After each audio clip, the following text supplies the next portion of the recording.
Amigas y amigos, me encuentro en el Salón Simón Bolívar de Miraflores con el presidente de la República Bolivariana de Venezuela, Nicolás Maduro.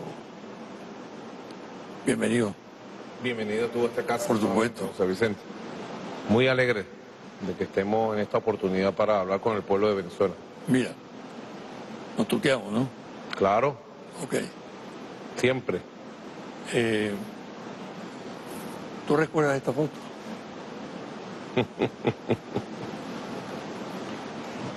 Claro. Esta foto fue en el año 82.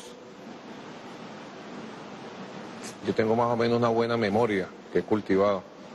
La conserva. Esto era ¿no? el inicio de las caminatas de la campaña electoral en Caracas del candidato presidencial José Vicente Rangel. Tremenda pinta, José Vicente. Yo lo recuerdo perfectamente. Aquí está David Nieves.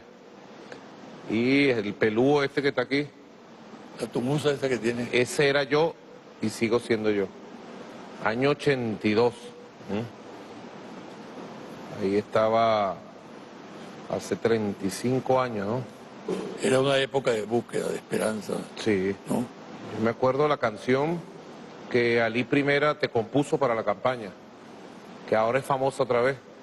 Él arregló la canción Yo no me quedo en la casa, pues al combate me voy, y le puso un estribillo donde incorporaba el nombre de José Vicente Rangel. Yo me acuerdo que esto fue del norte de la ciudad aquí, en Lídice. Empezamos en la avenida Baral y terminamos en la avenida Sucre ya. Fueron 4 horas de caminata. Yo siempre le cuento a Silvia que las condiciones físicas del candidato presidencial José Vicente Rangel era extraordinaria, porque nos metíamos barrio adentro. Yo me acuerdo que tú te ponías como una rama verde que tomabas de algún árbol, te la colocabas aquí. Eso lo aprendí en el mercado de Carupa, ¿no? ¿Tú te acuerdas de eso? Sí. Y ibas puerta a puerta. El pueblo, yo me acuerdo clarito, porque el pueblo te manifestaba gran aprecio y gran cariño, Cuando votaba. pero no votaba. O de repente votaba, pero el sistema fraudulento siempre cortaba. En todo caso, sembró sus votos para después. Sí, correcto. Pero era un gran esfuerzo. Pudiéramos decir que todo este esfuerzo de creación de conciencia de esta época luego fructificó una década después, año 82. José Vicente, qué buen recuerdo. Gracias. Años de búsquedas. Y de construcción, de siembra. Mira. Años de la siembra. ¿Cuántos se quedaron en el camino? Mucha gente. Mucha gente se quedó por cansancio. Otros se quedaron porque se pasaron para las filas de los enemigos del pueblo. Y otros se quedaron porque dejaron su vida, ¿no? En ese segundo aspecto que tú señalas, es muy importante invocar la lealtad en la política. Claro. La lealtad a los principios.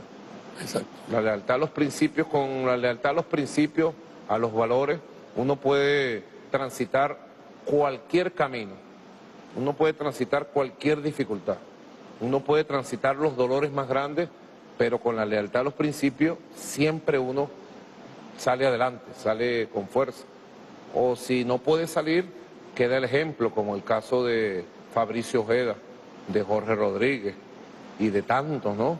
Ruiz Pineda, de tanta gente que aunque chocó en su época con la represión, con la muerte, su ejemplo, su nombre, alentaron a varias generaciones de revolucionarios hasta que los caminos llegaron a donde tenían que llegar. En el caso venezolano, hasta que los caminos llegaron a la revolución bolivariana, al renacer del comandante Chávez. Y la lealtad es un valor que hoy en día adquiere mayor valor. Yo creo que con lo que hemos vivido, el 30 de julio, las elecciones heroicas, la Venezuela heroica que vimos en las elecciones de la Constituyente, se demuestra que uno debe perseverar por el camino de dos valores, la lealtad y el amor. La lealtad a un proyecto, a una historia, la lealtad a un pueblo, la lealtad a un liderazgo, el del comandante Chávez. Y el amor a los valores más grandes de la familia, de la comunidad, a los valores de la patria, el amor al derecho al futuro que tiene nuestra patria, el amor, la fuerza del amor es lo que lo puede todo. Frente al odio, frente a tanta perversidad que nos ha tocado enfrentar, la fuerza de la lealtad suprema, absoluta, y la fuerza del amor han sido las dos así como un binomio que nos han llevado a la victoria del pasado 30 de julio.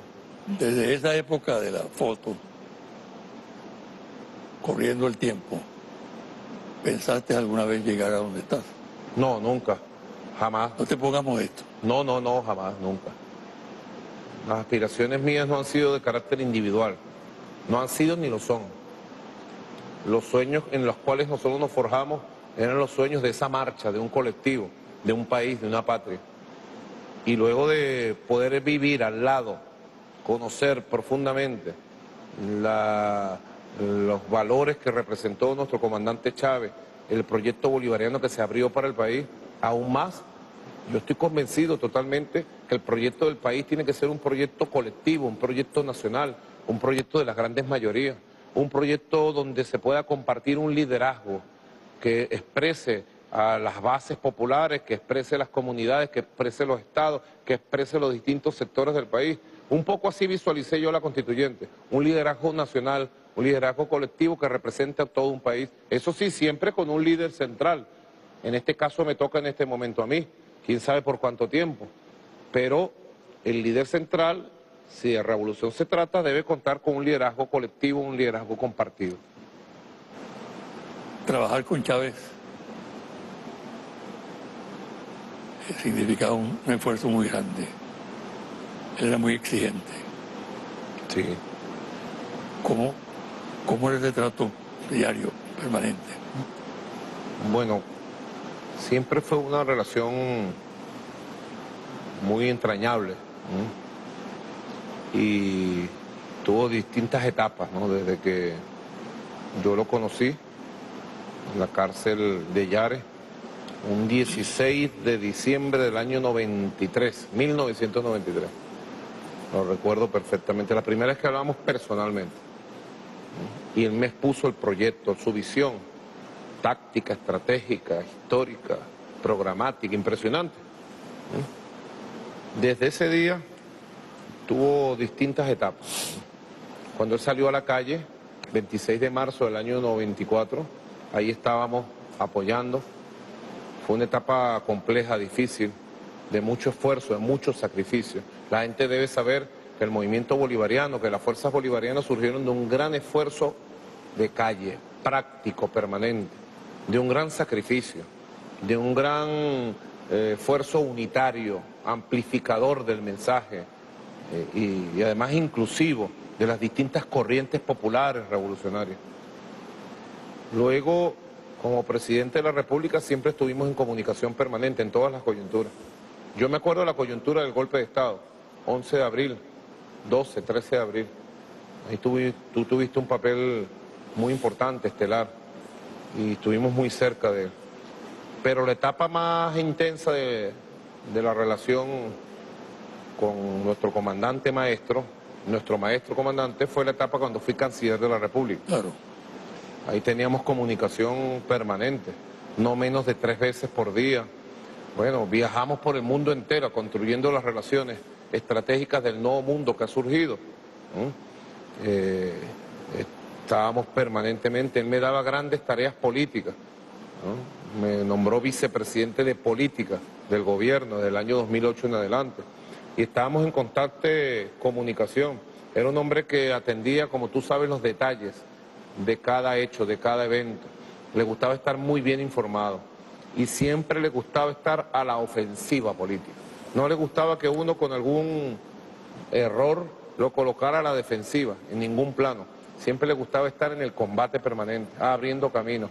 Era una relación de aprendizaje permanente, porque Chávez era un hombre que estudiaba profundamente todos los temas, no era un improvisador, era un hombre que buscaba con equilibrio siempre las mejores respuestas a todas las opciones que uno le presentaba.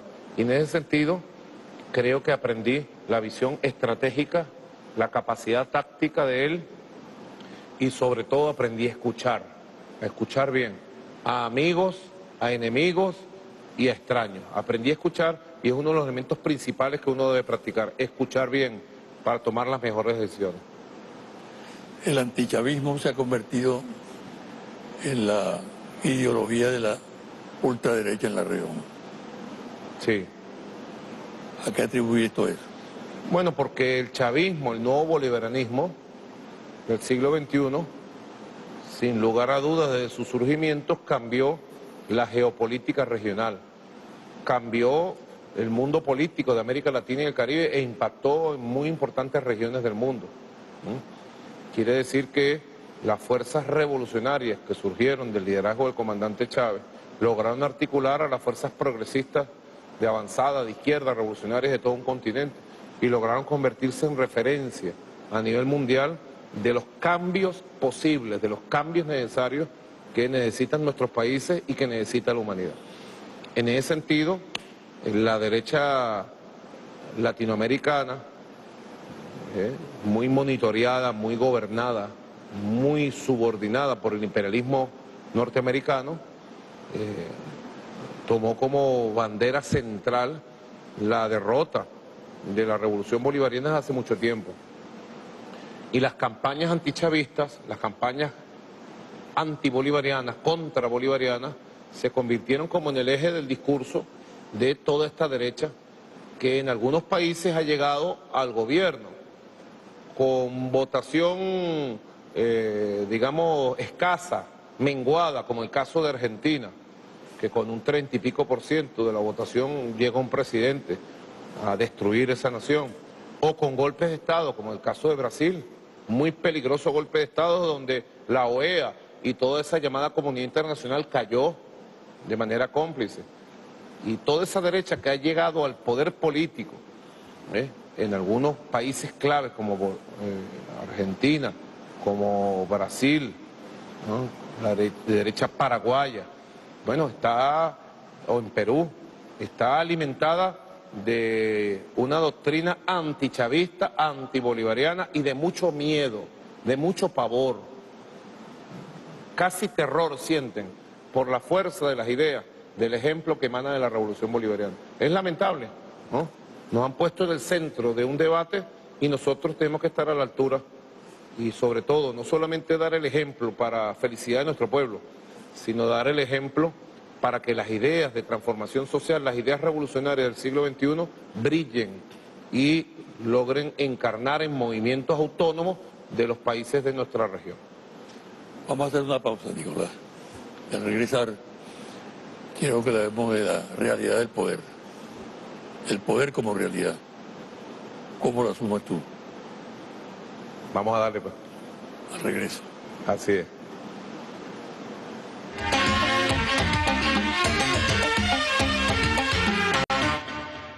Nicolás, el poder no es una abstracción, es una realidad concreta. ¿Cómo lo asumiste tú desde el primer momento?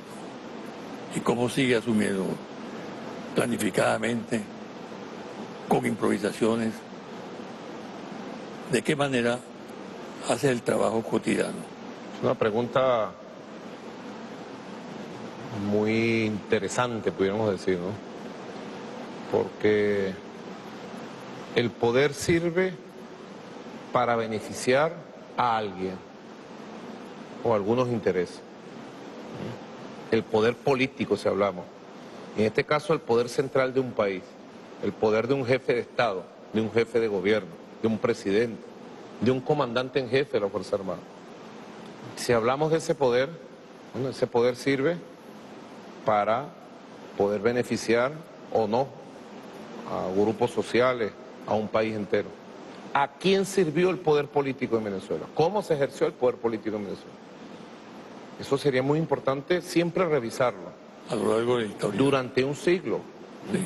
Desde Juan Vicente Gómez, que impuso una dictadura atroz en Venezuela, hasta el pacto de Punto Fijo, los gobiernos sucesivos de Acción Democrática Europea, cómo se ejerció el poder desde el punto de vista ético, desde el punto de vista político. Sin lugar a dudas, el poder se ejerció para el beneficio de grupos transnacionales, ¿no? Para el saqueo de los recursos naturales del país. El poder se ejerció para el beneficio de grupos económicos y políticos que se enclaustraban alrededor de proyectos, de ministerios, de regiones. El surgimiento aquello, recuerda tú la denuncia de Américo Martín en los años 70, una de las denuncias más poderosas que asumió Sí. el liderazgo político de la izquierda, de los 12 apóstoles, y de cómo se repartieron un país todas sus riquezas, ¿no? Ahora, tú me preguntas a mí, ¿cómo vivo el poder? Yo vivo el poder como un ejercicio de servicio a la nación, como un ejercicio de servicio a un pueblo. Soy un presidente independiente, eso es muy importante. Independiente, me preguntarán de qué. El ejercicio del poder puede ser austero o concupiscente. Correcto. ¿No? Ahora, un presidente independiente. La gente se preguntará, ¿un presidente independiente? Sí, independiente porque no tengo grupos económicos, ni sirvo grupos económicos. No tengo grupos políticos, ni sirvo grupos políticos. No sirvo embajadas o factores de poder extraños. En Venezuela, la embajada de Estados Unidos, con una llamada a la Secretaría del Palacio de Miraflores o con una llamada a un ministro, imponía una decisión de cualquier tipo o sentido en este país. Soy un presidente absolutamente independiente y ejerzo primero el poder político, sería mi respuesta, ejerzo el poder político de manera humilde, honesta, independiente y total, porque lo ejerzo totalmente, con una visión colectiva de la dirección política, pero lo ejerzo plena y totalmente a favor de los intereses nacionales. Ahora, esos grupos económicos que tú mencionas no han tratado de cercarte, de rodearte. Siempre. Lo que pasa es que ya, ya por aquí pasó Hugo Chávez y dejó este palacio limpio de mafias. Y yo lo he mantenido limpio de mafias. Pero a Chávez se le acercaron. Claro, sobre todo al principio. Sí. Aquellos años 98, 99, 2000, fueron años de limpieza, desmaleza y siembra. Y luego vinieron años de cosecha y siembra. Afortunadamente el ejercicio del poder político hoy por parte de la Revolución Bolivariana y por el mando que yo represento y que ejerzo, se hace libre de ataduras, de dependencia, de vagabunderías vinculadas a grupos económicos, nada que ver con eso. Cuando uno ve al frente las fuerzas políticas de la oposición, los liderazgos de la oposición, y ves cómo se mueven grupos económicos y cómo se lanzan cuchillos, maniobras, trampa, uno dice, Dios, por favor, libera a Venezuela de que esta gente vuelva al poder político, porque regresarían las viejas mafias, las viejas prácticas políticas. Nosotros tenemos que preservar con mucha fuerza el ejercicio del poder en función de los intereses nacionales, en función de las grandes mayorías, en función de un proyecto de patria, por encima de un proyecto personalista o de grupo o quién sabe, dependiente siempre de poderes económicos. Tú indudablemente has tenido éxito en la gestión. Por ejemplo, has logrado victorias importantes frente a la conspiración, la conjura internacional, la manipulación mediática. Has tenido éxito y logros indiscutibles. Has tenido también derrotas, probablemente. Claro. Pero hay un dato muy importante que siempre me ha llamado la atención, y es que la subestimación que existe hacia ti. El mundo político o la politiquería te subestimó desde el primer momento, por tu condición humilde, trabajador, etcétera, etcétera, ¿no? Y siempre ha estado presente esa actitud que ha revertido contra ellos, precisamente, contra tus adversarios. Ahora, el hombre, la persona, Nicolás Maduro, ¿cómo reacciona frente a la subestimación?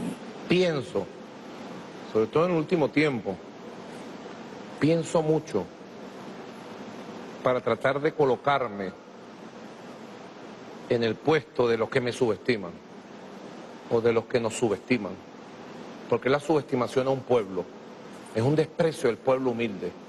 Porque piensan, esa mentalidad piensa que el pueblo humilde no puede, no sabe, no quiere. Y trasladaron su desprecio por el comandante Chávez luego a una subestimación extremista. Ha llegado al extremo la subestimación. Yo trato de colocarme en los pantalones, en los zapatos y en la mente de ellos.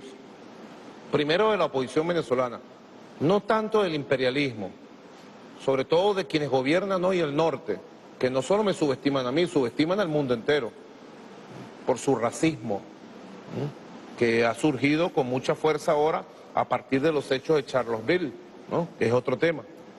Yo me trato de poner, por ejemplo, en los jefes políticos de la oposición. Julio Borges. Julio Borges es un jefe político, sin lugar a dudas.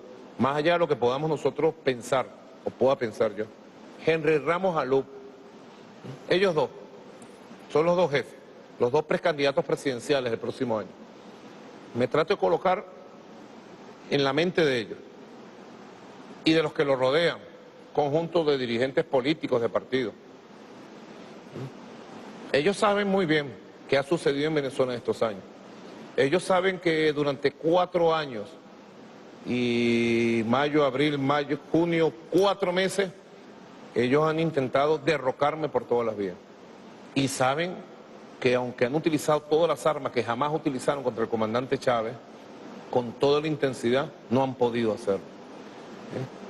Yo sé de comentarios que ellos mismos hacen, pero que ellos mismos al final no lo asumen como política. Creo que la peor política que pueda tener la oposición es seguir subestimándome a mí y subestimando al pueblo. Si ellos lograran superar eso, pudieran dar un paso a algo que yo quiero, que creo firmemente, sobre la base del respeto y del reconocimiento mutuo, con las diferencias que tenemos, entrar en un proceso de diálogo nacional en favor de los grandes intereses del país. Si yo aspiro en algún momento, José Vicente, que ellos dejen de subestimarme a mí, de subestimar al pueblo, lo aspiro es para que, sobre la base del respeto y el reconocimiento mutuo, nosotros podamos ir a un diálogo nacional permanente como método para favorecer los intereses nacionales y para regular el conflicto que surge de las diferencias en medio de una revolución que no ha cedido ni va a ceder y va a seguir siendo revolución. Un amigo mío, analista político, dice que tú eres una persona muy astuta y que has convertido la subestimación en un arma a favor tuyo para enfrentar al adversario.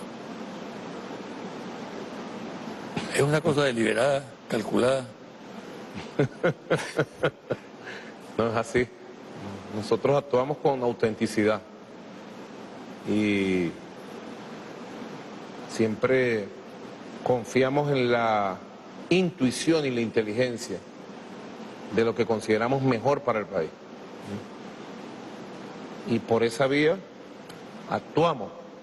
Creo que cuando se trata de hacer una revolución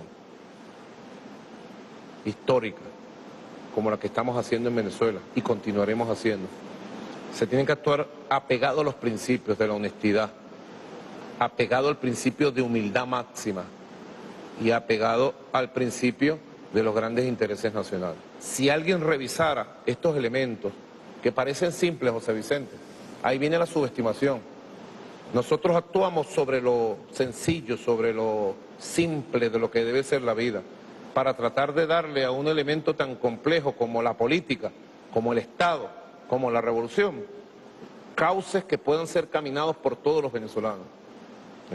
Por eso nosotros actuamos con autenticidad y por esa vía nosotros quizás hayamos practicado una política que haya entrampado a los enemigos del proceso revolucionario, porque han confundido la sencillez y la simplicidad de nuestra forma de actuar como atraso, como, quién sabe, como ellos llaman, brutalidad.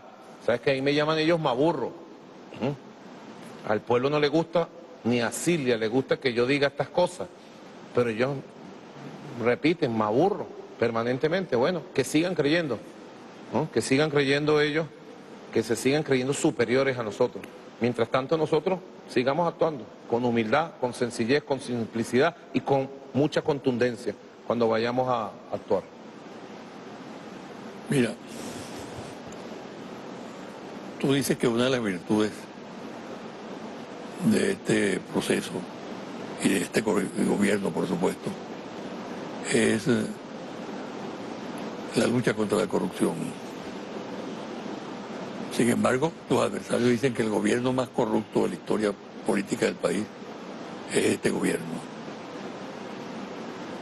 No aporta pruebas, pero de todas maneras corre la especie. ¿Qué respuesta tienes tú? Mira, La gente sabe de nuestra honestidad. Sin lugar a dudas, la corrupción es una plaga que ha atacado durante mucho tiempo un país muy rico, Venezuela. Y es una plaga muy vinculada a la burocratización, a la burocracia, que nosotros estamos combatiendo. Desafortunadamente, José Vicente, te lo tengo que decir, y se lo dije aquí, en el despacho, la última vez que tuve la oportunidad de hablar con la señora ex fiscal general de la República.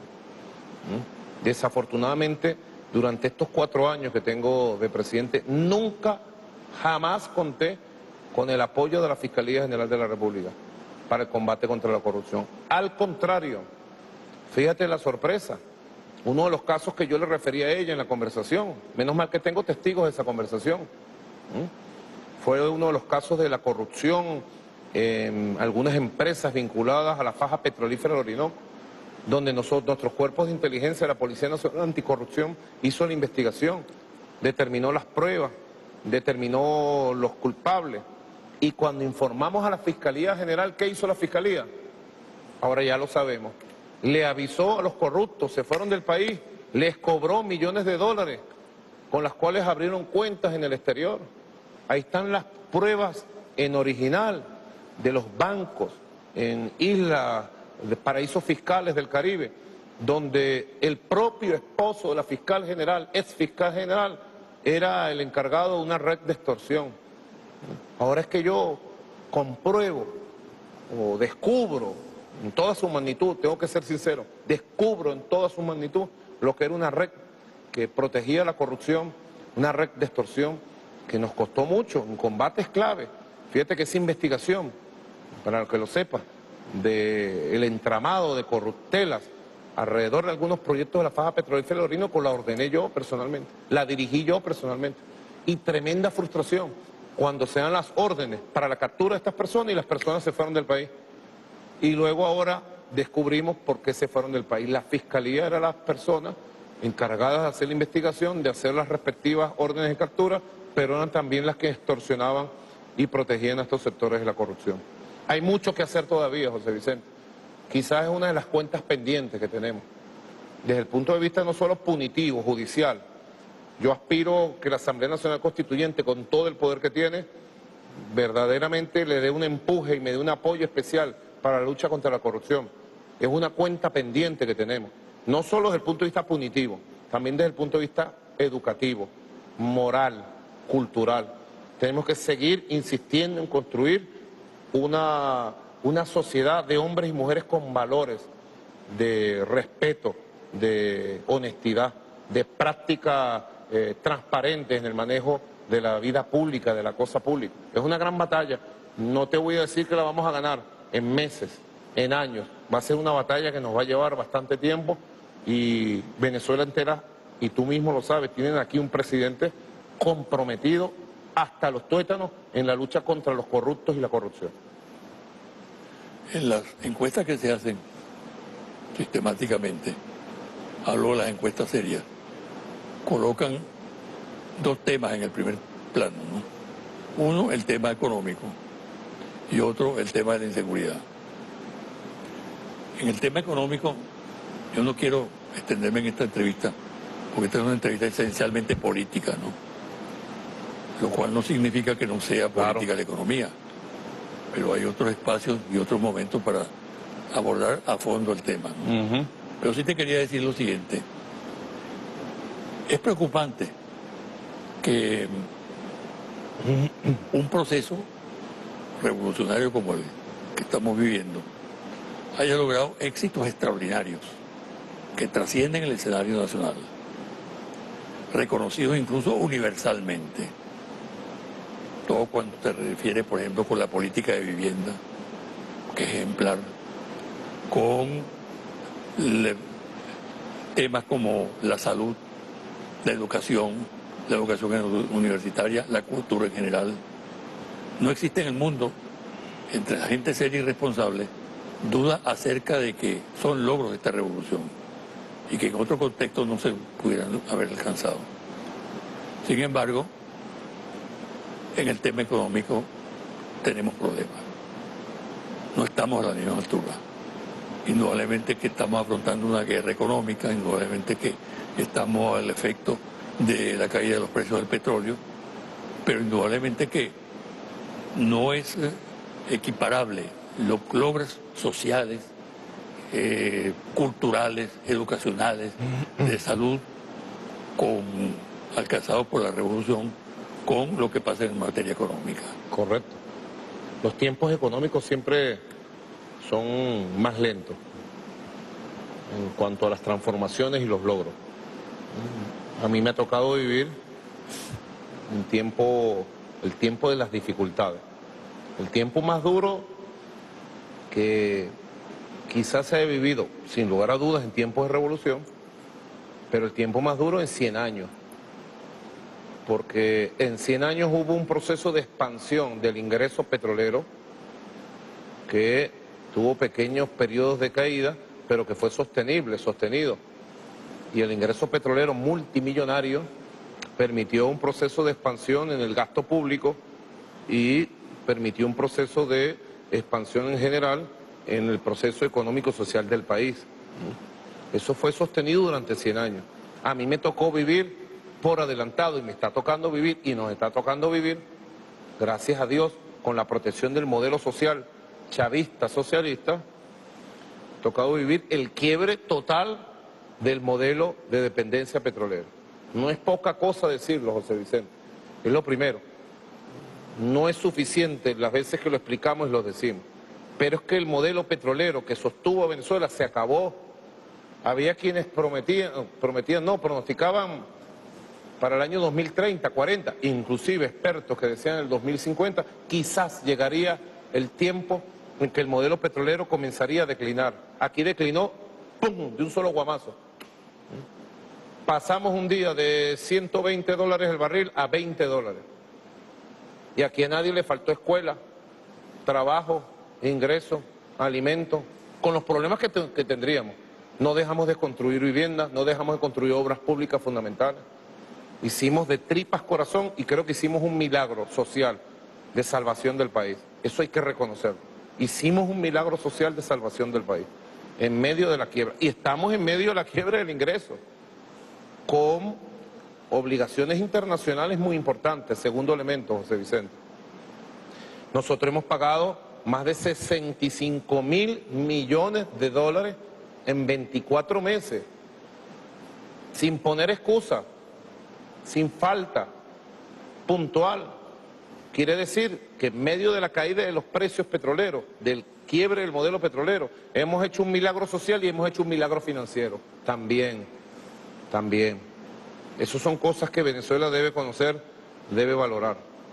En tercer lugar, en medio de una guerra económica que ha basado su perversidad en golpear los elementos débiles del proceso venezolano.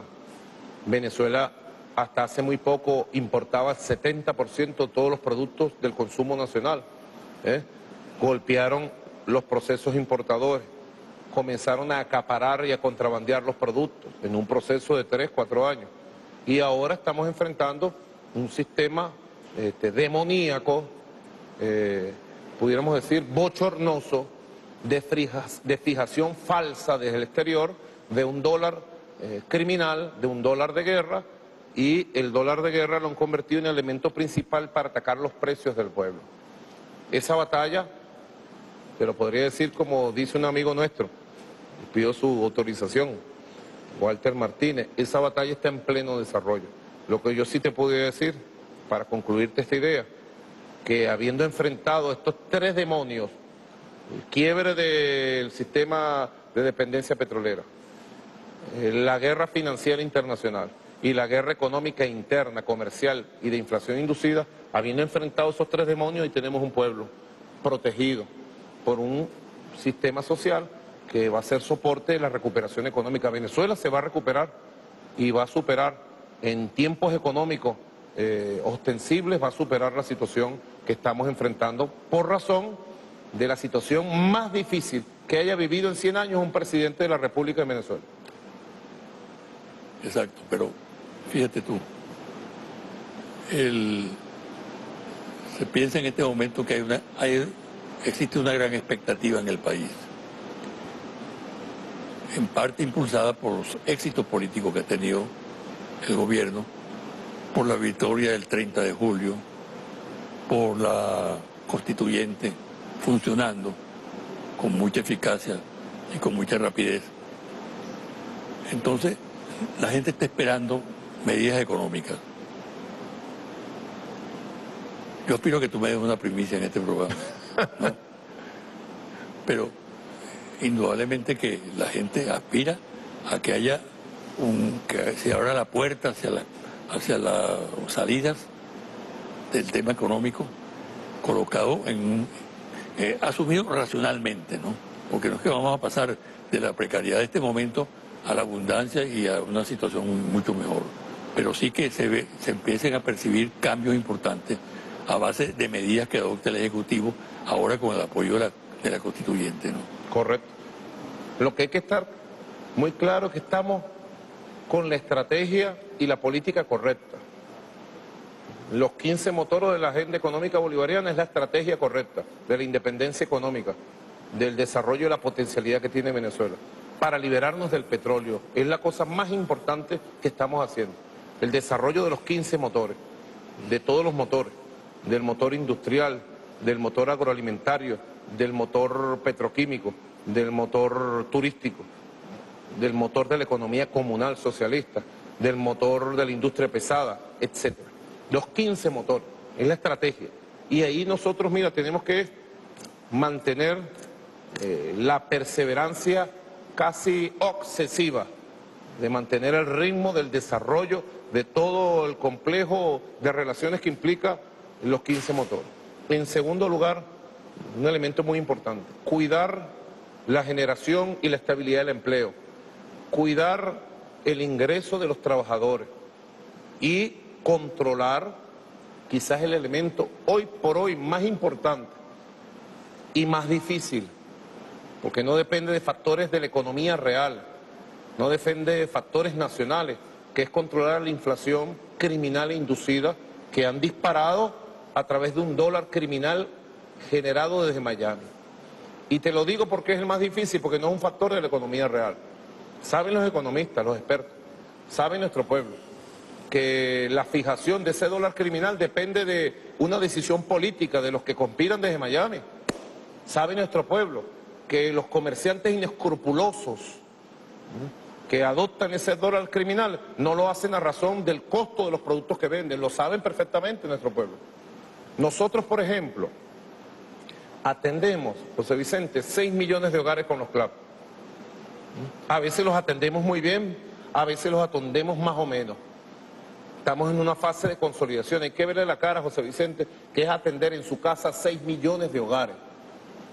Y yo te puedo decir que entre uno de los servicios que damos, la caja CLAP, la vendemos máximo a 15.000 bolívares. ¿Por qué si lo podemos hacer nosotros, sin tener pérdida? Y dotar a la familia de 20 productos, 24 productos del consumo más importante. ¿Por qué si lo podemos hacer nosotros? Atendiendo a la producción nacional, atendiendo a la importación de algunos de estos bienes y colocarlo en el hogar a un precio como el que te estoy diciendo, 12, 15.000 bolívares de acuerdo al tamaño y la cantidad de productos. ¿Y por qué un solo producto que nosotros le llevamos a la familia venezolana, estos comerciantes inescrupulosos lo colocan al precio de toda la caja CLAP? ¿Cuánto cuesta una caja de huevos? Un cartón de 24. Cuesta más que una caja de CLAP. ¿Cuánto cuesta producirlo? El 20% del precio que le están poniendo en la calle. Es un combate. Yo llamo al pueblo. Un solo palo no hace montañas, digo yo. Un solo Maduro no controla la inflación.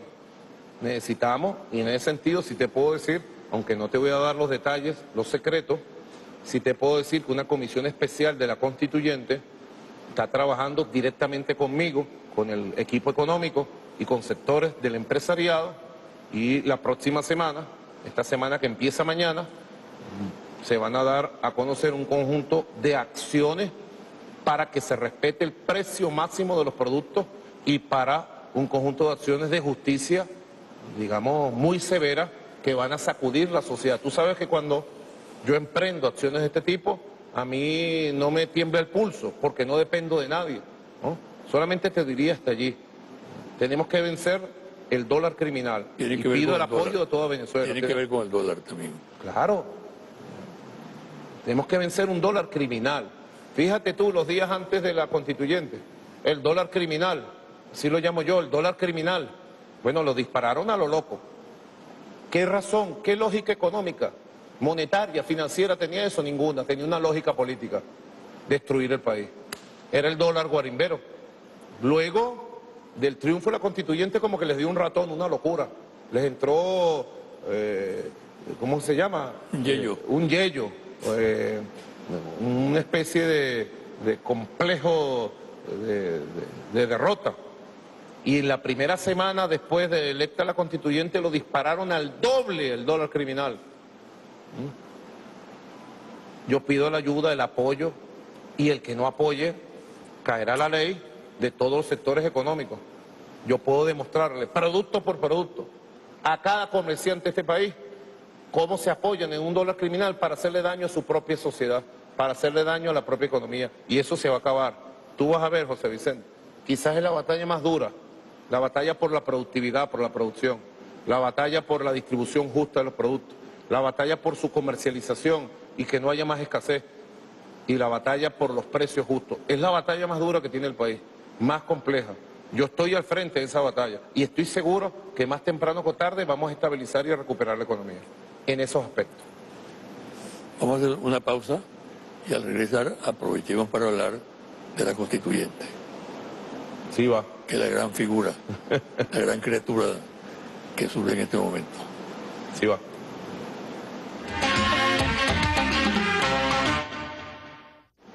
Nicolás, la idea de convocar la constituyente fue un golpe de audacia, de intuición tuya, o fue simplemente una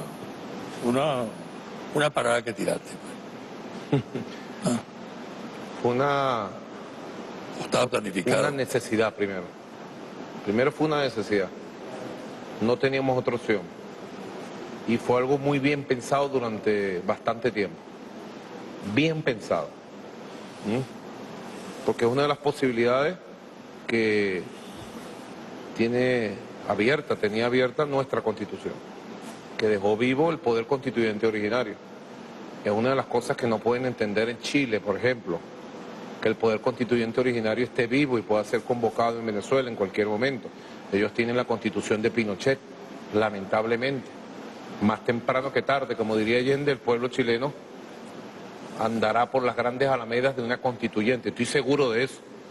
No lo pueden entender en una sociedad cerrada como las élites de los Estados Unidos, Washington, que tiene una constitución de 230 años. No lo van a entender, ni lo quieren entender. La oligarquía colombiana. La oligarquía colombiana, que hizo por presión popular en el año 90, 91 una constituyente, y después la maniató, la manipuló. Pero bueno. El argumento que utilizan ellos incluso es absurdo desde todo punto de vista, que no es constitucional, que no se ajusta a la Constitución de Venezuela. Todo lo contrario, es una decisión absolutamente constitucional. Primero ellos no tienen que opinar sobre la situación interna. Exacto, bueno, sí. Pero dándoles el beneficio de que se metan en los asuntos internos del país, porque esa es su característica, es una medida absoluta y totalmente constitucional. Así es. Ellos, fíjense ustedes, lo que ha sido la opinión de la oligarquía latinoamericana, de la derecha latinoamericana, de decir una expresión verdaderamente insolente e indignante. No reconocemos la constituyente venezolana, pero ¿quiénes son ellos para reconocerlo? Así es. En todo caso es el pueblo venezolano que le dio nacimiento sobre la base de esta constitución. Si alguien tuviera la molestia, se tomara la molestia de estudiar nuestra constitución, los artículos 347, 348, 349, vería cómo el poder constituyente está vivo, el poder constituyente originario ha sido activado. Sí. Yo lo pensé muy bien, José Vicente, que es tu pregunta.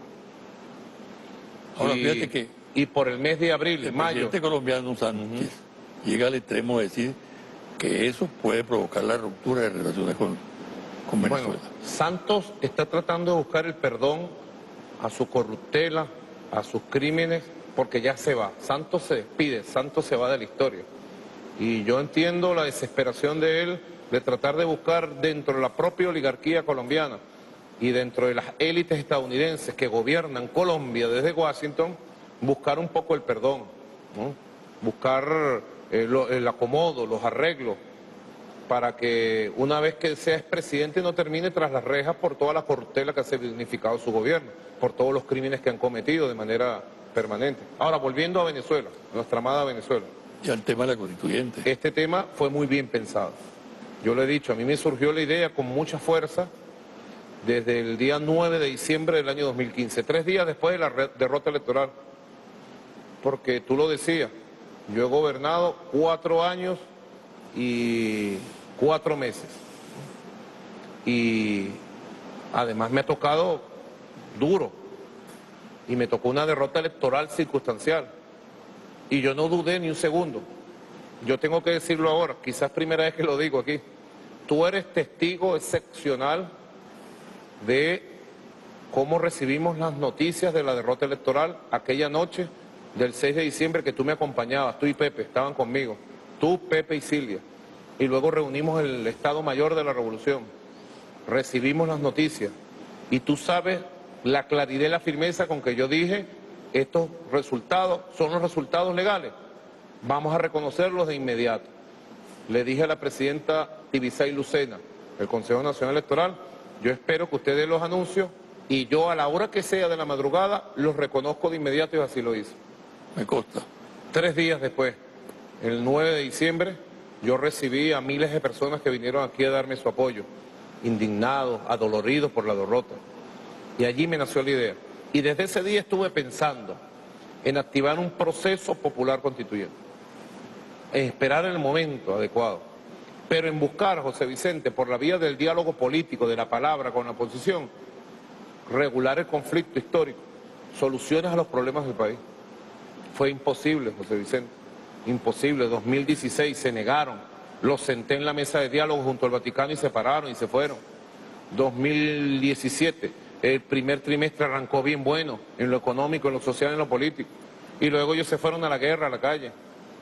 Cuando en el mes de abril, te lo confieso también aquí, yo iba a hacer este anuncio el 19 de abril, por lo importante de la fecha histórica. Porque ya el 19 de abril yo estaba convencido que la oposición en la calle iba a tratar de provocar un caos para una guerra civil y una intervención gringa, militar en Venezuela. Lo denuncié varias veces, pero no se dieron las condiciones y yo seguí reflexionando junto al Estado Mayor de la Revolución, junto al alto mando político, y el 1 de mayo se dieron todas las condiciones para hacer este anuncio. Era la única opción que teníamos de paz. Llegó la constituyente y la paz se hizo. Y yo tengo una gran fe en el ejercicio pleno de nuestra soberanía nacional, sin aceptar chantaje y presión de nadie en el mundo, y menos del imperialismo norteamericano, que la constituyente va a poner orden en la justicia, como la está poniendo, en la institucionalidad, en el Estado, en la economía, y va a ser mi pivote, mi soporte fundamental para que nosotros terminemos un año 2017 en un buen nivel de recuperación general de la sociedad, del país, de la política, de la paz, que es lo más importante. Ante esa campaña aviesa, perversa, contra la constituyente, descalificándola totalmente, que se realiza en el exterior, no es conveniente una campaña agresiva, mediática, del gobierno, de las instituciones venezolanas, del pueblo venezolano hacia el exterior, porque hay mucha gente que está confundida afuera. Es verdad. ¿No? Es verdad. Y el peso de la argumentación absurda de todo punto de vista tiene una fuerza específica y está haciendo daño, ¿no? Bueno, también que estamos enfrentando a la mediática mundial. CNN en inglés, en español y en todos los idiomas. La BBC de Londres y todo su poder. La Fox News de los Estados Unidos. El Washington Post, el New York Times, que son generadores de información y opinión de la hegemonía comunicacional mundial. En el mundo hay una hegemonía comunicacional, ¿no?, que arropa con mucha fuerza a los Estados Unidos, Europa y los medios de comunicación principales de América Latina y el Caribe. Esa hegemonía está puesta al servicio de una campaña inclemente y permanente contra la revolución bolivariana, de desfiguración total de nuestra realidad. Fíjate cómo durante la época de la violencia guarimbera, ellos presentaban a los que quemaban hospitales, atacaban bases militares, quemaban gente viva, los presentaban como los héroes, los guerreros. Presentaban el mundo al revés. En ningún país, José Vicente, no te digo Colombia, que es el país de las masacres, en ningún país, ni México, el país de los desaparecidos, ni en España, y menos en Estados Unidos, aceptarían que se hiciera, bueno, ni el 1% de las cosas que hizo la oposición venezolana durante 4 meses contra Venezuela. ¿Tú te imaginas en Colombia, España, México, Estados Unidos, que la oposición llame a atacar bases militares? ¿Tú te imaginas que en estos países, o en Perú, o en Argentina, o en Brasil, la oposición llame a un alzamiento militar y llame a los militares a marchar contra el gobierno para asaltar el Palacio Presidencial? ¿Tú te imaginas en estos países, en Alemania, por ejemplo, que se queme a alguien vivo por sus ideas políticas? Ahí mismo rememorarían la época de los nazis, ¿verdad? Entonces, la campaña mediática mundial es el mundo al revés.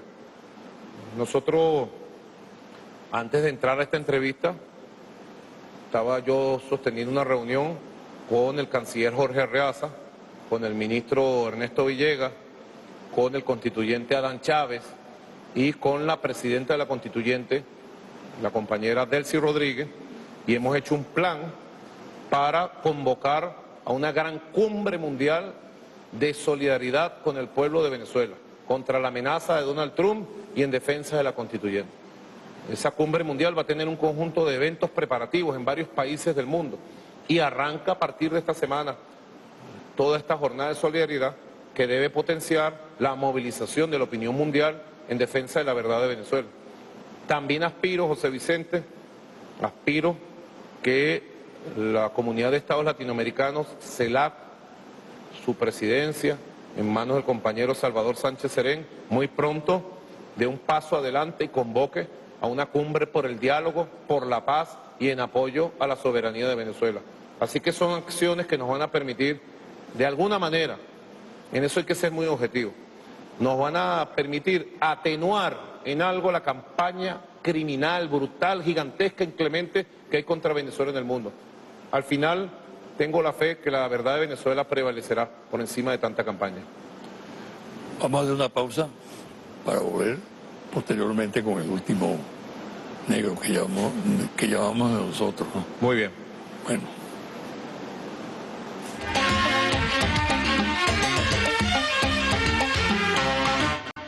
Nicolás, tú conoces todos los rostros, las caras, las manifestaciones de la subversión, del golpismo, del terrorismo, del guarimbismo, ¿no? Las asonadas militares. ¿Tú crees que en un país donde han pasado tantas cosas y con una gestión presidencial como la tuya, está garantizada la estabilidad institucional? La estabilidad entendida como estabilidad en revolución. Estabilidad, bueno, para avanzar en transformación. Y de acuerdo con la Constitución. Y estabilidad bajo amenaza. Y de acuerdo a la Constitución. Es una estabilidad bajo amenaza permanente, porque hay que ver lo que es tener al imperio más poderoso del mundo apuntándolo a uno. Más ahora que llegaron sectores extremistas al poder de Estados Unidos, ellos se ofenden, porque yo lo digo, y lo que digo es la verdad, y no lo digo yo, lo dice toda la sociedad estadounidense, toda la sociedad estadounidense, inclusive la sociedad europea, hoy por hoy, rechaza el extremismo con que se manejan los asuntos públicos nacionales e internacionales desde Washington.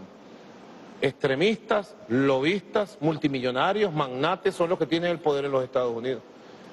Y han convertido a Miami en el centro de operaciones de todos los procesos de desestabilización y conspiración contra Venezuela, desde Miami, con Claro. muchos recursos, con mucho dinero. Fíjate tú, este ataque terrorista contra el fuerte Paramacay fue financiado, planificado y dirigido desde Miami, ya está comprobado. Ya todos los autores materiales y parte de los intelectuales están capturados. Todos han confesado, José Vicente, todos han confesado. Además se le encontraron pruebas en computadoras, en teléfonos celulares, pruebas que estamos procesando y que nos han llevado a determinar que los factores que conspiran desde los Estados Unidos han activado a 3 grupos. Primera vez que te declaro esto, y que te gusta confidenciales al cierre.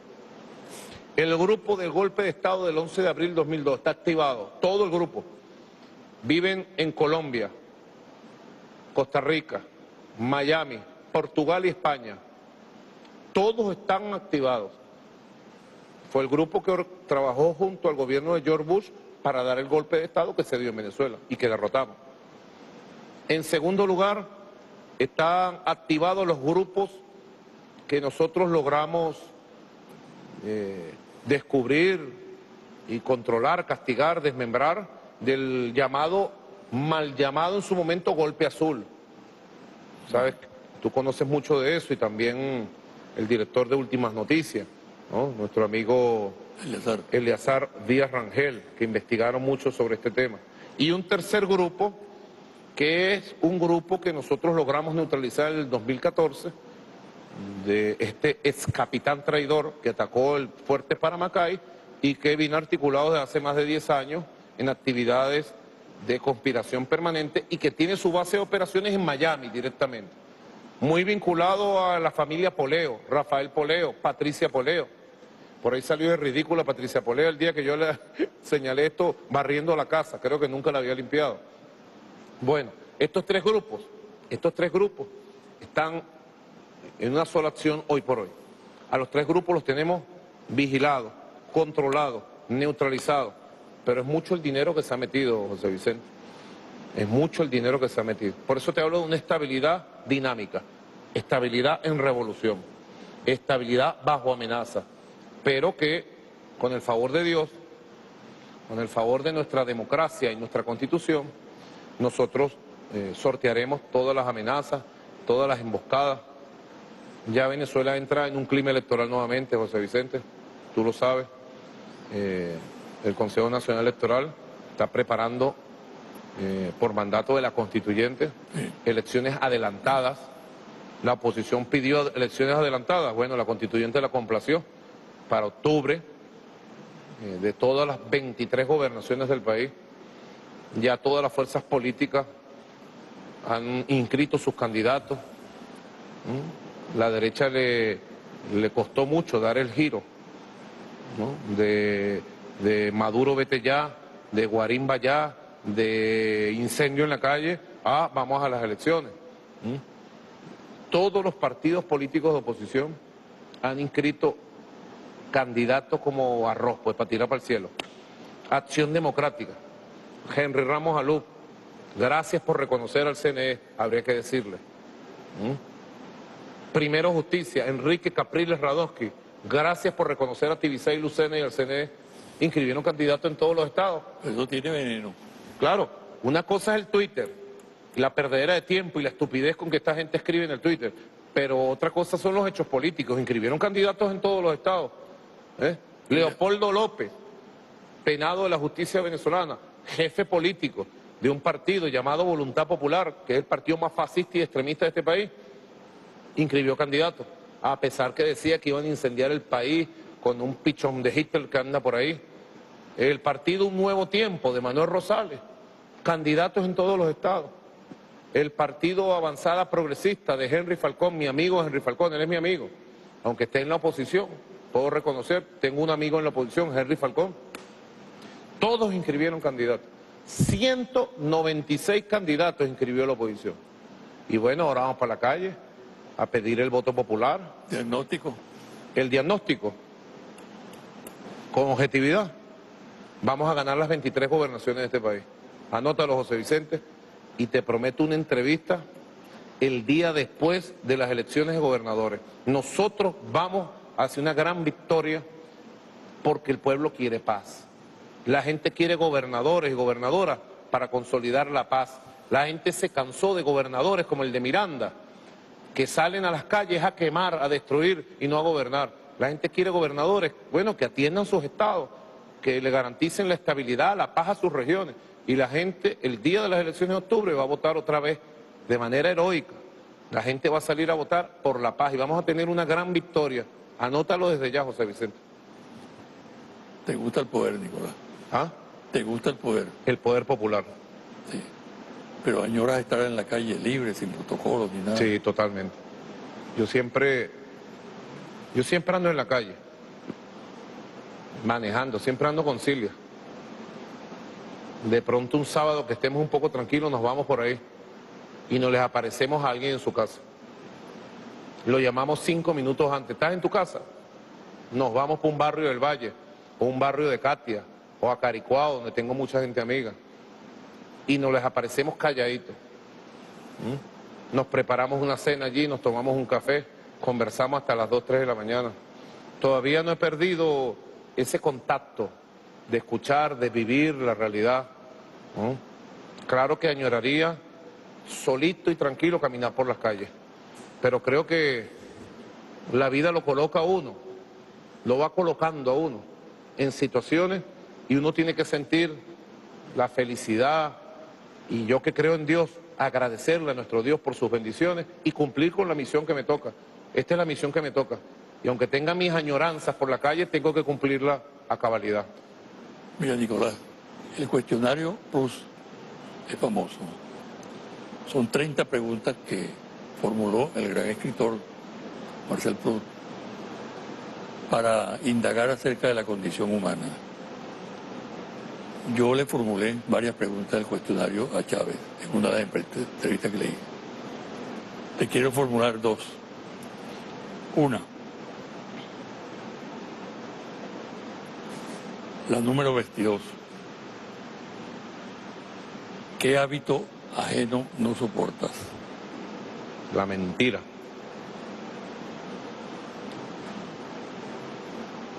La número 28. ¿Cuál es el estado más típico de tu ánimo? El estado más típico es el humor burlista. Soy muy caraqueño en eso. Amador de gallo. Mamador de gallo. Y inclusive en un tiempo se convirtió en un defecto, porque a veces a los caraqueños se nos pasa la mano cuando se trata de descubrir cosas características de la gente, ¿no? He ido aprendiendo a regular el humor burlístico, pero bueno, es el estado natural. Las 24 horas del día, de que me levanto hasta que me acuesto, siento el deseo de la alegría y el humor burlístico. ¿No te deprimes? No conozco qué es eso. De verdad, desde muy joven pienso que las dificultades, los reveses, los problemas son retos, son pruebas de la vida. Eres antiparabólico. No tanto como antiparabólico. Lo que yo sí creo mucho en Dios, y creo que si uno está aquí está por un destino, marcado por una misión, y esa misión todos tenemos que cumplirla. El tiempo que mi misión era manejar un autobús, esa era mi misión. Ahora se trata de llevar el volante de una patria, esa es mi misión, y debemos cumplirla, con reveses, con obstáculos, con dificultades, llevar con equilibrio las cargas que nos tocan llevar. Un mensaje no convencional y breve a la audiencia. Asumamos el espíritu constituyente de este Mira tiempo. la cámara. Asumamos el espíritu constituyente de este tiempo. La vida nos dio una nueva oportunidad de vivir un proceso popular constituyente. La Asamblea ha arrancado con buen pie. Llegó la paz. Ahora tenemos que consolidar a lo largo de estos meses del 2017 y el 2018 un clima de recuperación general, moral, política, económica del país. En el espíritu constituyente. ¿Qué es el espíritu constituyente? El espíritu del renacer del bolivarianismo, del renacer del encuentro nacional, ojalá más temprano que tarde, José Vicente, podamos ver con el apoyo de la comunidad internacional, de la CELAC, podamos ver la instalación de un sistema de diálogo político permanente con la oposición, con todas las fuerzas políticas sociales del país, y por la vía del diálogo, de la palabra, del entendimiento, nosotros podamos consolidar no solo el 2017, sino los años por venir como años de paz. Es lo más importante, años de paz. El espíritu constituyente para lograr la paz y la recuperación del país. ¿Qué te pareció? Todo bien. Gracias, Muchas José gracias. Vicente. Gracias. Mucha a ti. suerte, ¿sabes? Que Dios te bendiga. Gracias. Despido el programa hasta el próximo domingo. Muchas gracias.